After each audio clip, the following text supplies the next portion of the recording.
जब तुम real project बनाते हो ना, तुम्हारे पास 100 तरीके के प्रॉब्लम्स आते हैं। जब तुम उन 100 तरीके के प्रॉब्लम्स को गूगल करते हो, जब उन्हें टैकल करते हो, सॉल्व करते हो, उनमें बग्स को, एरर्स को, तब तुम नई चीज़ें सीखते हो। तुम एक प्रॉब्लम को लेके चलोगे, उसके अराउंड तुम 4 कॉन्सेप्ट्स को क्लियर करके आओगे कि हम प्रोजेक्ट खोजे कहाँ से भाई। प्रोजेक्ट के आइडियाज़ ही नहीं आते हैं, क्या करूँ मैं, कैसे करूँ, क्या कहाँ से लाऊँ प्रोजेक्ट के आइडियाज़। तो देखो मैं तो सिंपल से कहूँगा, एंड उसके उस लेवल के ऐप्स मुझे नहीं मिले। तो अभी देखो मुझे वही है, फाइल शेयरिंग का रिलेटेड कुछ प्रॉब्लम्स फेस करने पड़ते हैं। उसके लिए मैं थोड़ा बहुत चीज़ें देख रहा हूँ। मैं खुद का भी एक फाइल शेयरिंग एप्लीकेशन बनाने की कोशिश कर रहा हूँ एंड उस पर काम चल रहा है। सो प्रोजेक्ट्स, तो देखो प्रोजेक्ट्स के बारे में मतलब बहुतों को बहुत सारा कंफ्यूजन रहता है कि भाई क्या बनाओ क्या नहीं बनाओ। एंड बहुत सारे टाइम तो हम लोग भाई पूरा ब्लैंक हुए पड़े रहते हैं कि भाई समझ में नहीं आता है कि भाई मैंने ये चीज़ सीख ली है, वो चीज़ सीख ली है, बनाओ तो बनाओ क्या मैं। और कुछ लोग बनाने का सोचते हैं भी हैं, तो वो जाते हैं यूट्यूब पर सर्च करते हैं, तो वहाँ पर वही चीज़ें चल रही हैं। कोई तुमसे क्लोन बनवा रहा है अमेजोन का, तो कोई तुमसे फ्लिपकार्ट का क्लोन बनवा रहा है, कोई तुमसे किसी और चीज़ का क्लोन बनवा रहा है। बस वहाँ पर वही चीज़ें चल रही हैं। मतलब कोई नई लर्निंग वाली चीज़ें या फिर कुछ ऐसी चीज़ें नहीं बनवाई जा रही जिसमें तुम्हारे लर्निंग्स को तुम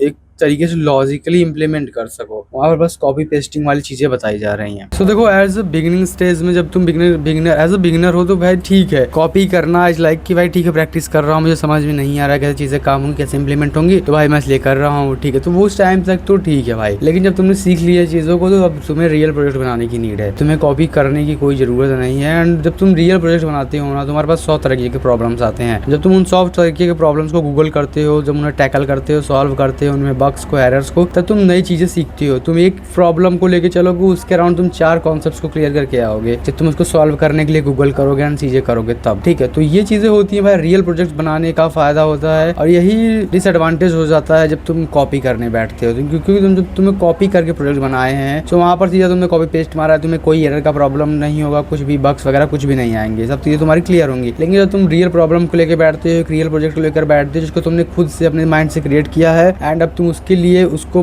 बना रहे हो और तुम उसको बना रहे हो, तो उसमें जो भी प्रॉब्लम्स आएंगे वो एकदम नए होंगे एंड तुम्हारे लिए भी, एंड ऑल्सो ट्यूटोरियल्स भी तुम्हें नहीं मिलेंगे, ठीक है। इसके लिए तुम्हें उसके प्रॉब्लम को समझना होगा अच्छे से एंड उसके लिए फिर उसके हिसाब से सॉल्यूशंस को खोजना होगा। सो वो चीज़ें तुम करते हो जब तुम रियल प्रोजेक्ट बनाते हो, बिना कोई कॉपिंग माइंडसेट के, बिना दूसरे को कॉपी किए, देन वहाँ पर तुम्हारी लर्निंग्स होती हैं, ठीक है।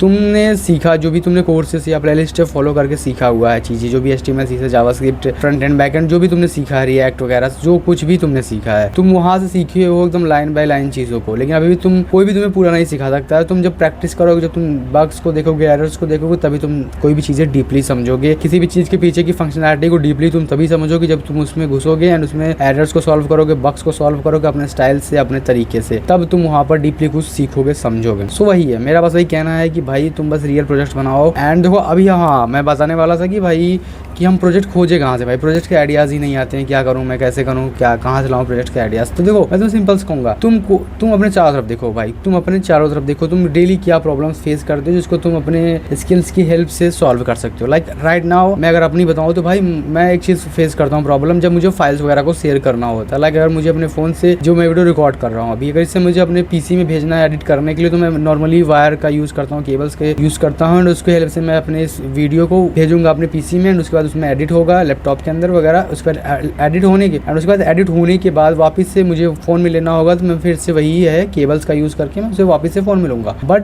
देखो इसमें अब बहुत सारे लोग बोलेंगे कि भाई यहाँ पर अदर भी ऑप्शंस है, तुम यहाँ पर यूज़ कर सकता है, क्विकशेयर का यूज़ कर सकता है। हाँ भाई क्विकशेयर का यूज़ किया जा सकता है एंड वो हेल्पफुल है, बट वहीं पर हेल्पफुल है भाई जब तुम हमें छोटी फाइल्स को भेजनी, लाइक हमें छोटे एक दो इमेजेस वगैरह को भेजनी है, तब मैं यूज़ करता हूँ क्विकशेयर का। बट अगर हमारे पास लार्ज फाइल से लेके लाइक 1 GB 2 GB के 2 3 GB 4 GB 5 GB के फाइल्स, बड़ी फाइल्स हैं, सो उसमें क्विकशेयर भी बेकार हो जाता है। क्योंकि भाई कभी कभी स्पीड मिलती है उसके अंदर, क्विकशेयर के अंदर कभी कभी अच्छी स्पीड मिलती है, बट कभी कभी ना भाई बहुत बेकार स्पीड हो जाती है। लाइक मैं तुम्हें बता रहा हूँ कि मैं एक बार 1 GB की फाइल भेज रहा था एंड वो भाई मुझे 3-4 घंटे दिखा रहा था, एंड कभी कभी भाई वही 1 GB की फाइल वो फटाक से भेज देता है, मतलब 1 मिनट 2 मिनट के अंदर वो आराम से भेज देता है। सो वही दिक्कत है भाई कि उसमें कंसिस्टेंसी नहीं मिल पा रही है। सो इसकी वजह से मैं भाई प्रीफर करता हूँ केबल्स के थ्रू ही शेयर करना। बट अगर मैं तुम्हें बता दूँ कि भाई आज से कुछ साल पहले, मतलब लाइक 2017-18 के आसपास में उसमें 2 एप्लीकेशन थे, एक सेरेट और जेंडर करके, अगर तुमने नाम सुना होगा तो सुना होगा। वो बैन कर दिए गए हैं अभी चाइनीज ऐप के अंदर, ठीक है। वो अभी नहीं, मतलब बहुत पहले के बैंड है। तो वो एप्लीकेशन क्या थे, वो भाई फाइल शेयरिंग के लिए बहुत ही अच्छे ऐप्स थे। मतलब उसमें फाइल शेयरिंग वगैरह बहुत ही ईजिली हो जाती थी, एंड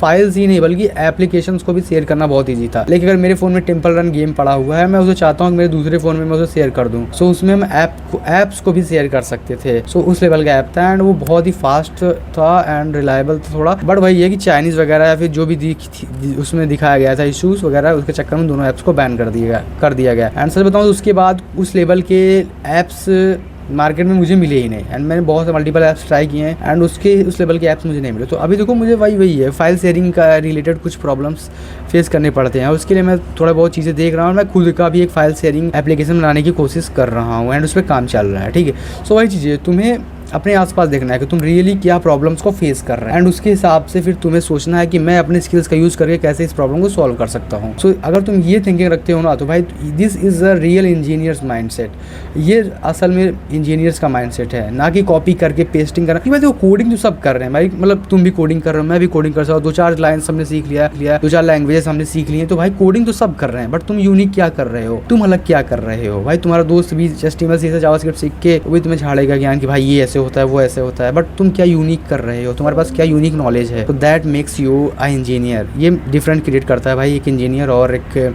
नॉर्मल कोडर में। तो अगर तुम्हें इंजीनियर बनना है तो भाई तुम्हें ऐसे डीपली थिंकिंग करना होगा एंड रियल प्रॉब्लम्स को सॉल्व करना होगा, और रियल प्रॉब्लम्स को सॉल्व करके ही तुम रियल प्रोजेक्ट बनाओगे। एंड रियल प्रोजेक्ट मतलब रियल प्रॉब्लम भाई, रियल प्रॉब्लम सॉल्व कर तुम्हारा रियल प्रोजेक्ट बन रहा है, दैट्स ऑल। सो बस यही था भाई वीडियो में। आई होप कि तुम्हें वीडियो अच्छी लगी होगी, एंड मिलते हैं नेक्स्ट वीडियो में। Tata bye bye.